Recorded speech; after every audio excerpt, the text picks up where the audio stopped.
All right, welcome to this edition of Sales Today. Of course, we're in the class section today, and I will quickly be talking about 4 pitfalls to avoid as a sales consultant that, of course, will not make you to get your revenue effectively or optimally and sustainably. And of course, we know as salespersons, we are always wanting and ensuring that we grow revenues. We are after the bottom lines, meeting target and the rest. And because of that, sometimes we get into doing some things that are unprofessional, and that really helps to affect really our bottom lines. But quickly, I'll be summarizing that into 4 pitfalls to avoid as a salesperson. Number 1 is what? Not listening. All right.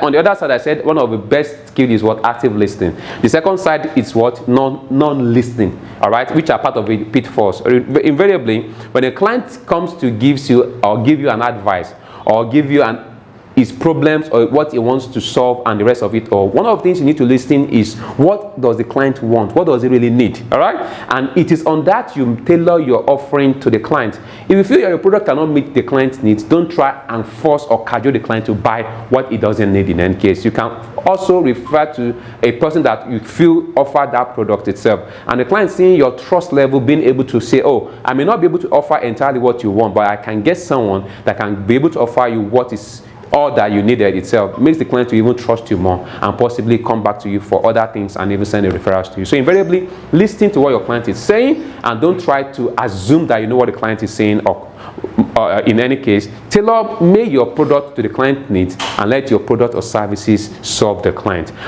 Headache. Number 2 is over-promising. All right? Sometimes because we are eager to get the sales and to make a close, consultant or sales representative or even business owners tend to overpromise what they cannot deliver because they want to ensure that the client remains glued to them, the client remains sustained to them and the rest. And what happens, they promise the client heaven and earth, and invariably their product offering does not cover some of the lengths of what the sales individuals or sales team are trying to talk about in there. So please avoid overpromising the client, because in the long run it's going to bite you back, bite the organization, and of course it's going to affect your credibility as a person and that of your organization as well. Number 3 is overselling. All right.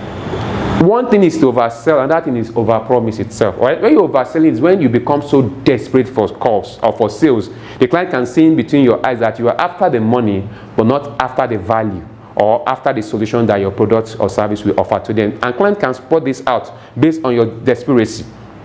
So avoid the push or the urge of overselling, over calling the client, over follow up, talking over and over in between timing and all times, peak period of the client. You're just barging into his convenience, his privacy itself, at night, at odd hours, and the rest itself. Of course, that shows a level of desperation, and your client will not be happy about that in any case. And finally, product knowledge is so important itself that if we don't have product knowledge, which is part of the pitfalls itself, you can't really make it sell in any case. So more importantly, you must understand your product knowledge, and a client or a consultant that doesn't understand more about the product itself and at least ask or be able to give feedback on basic questions that bother on their product or services, obviously will not be able to get the best sales in that regard itself. So invariably, ensure that these pitfalls are avoided and make sure you prepare well and practice before you go for your pitch. Thank you for listening to this edition. I'm going to catch you in the next section.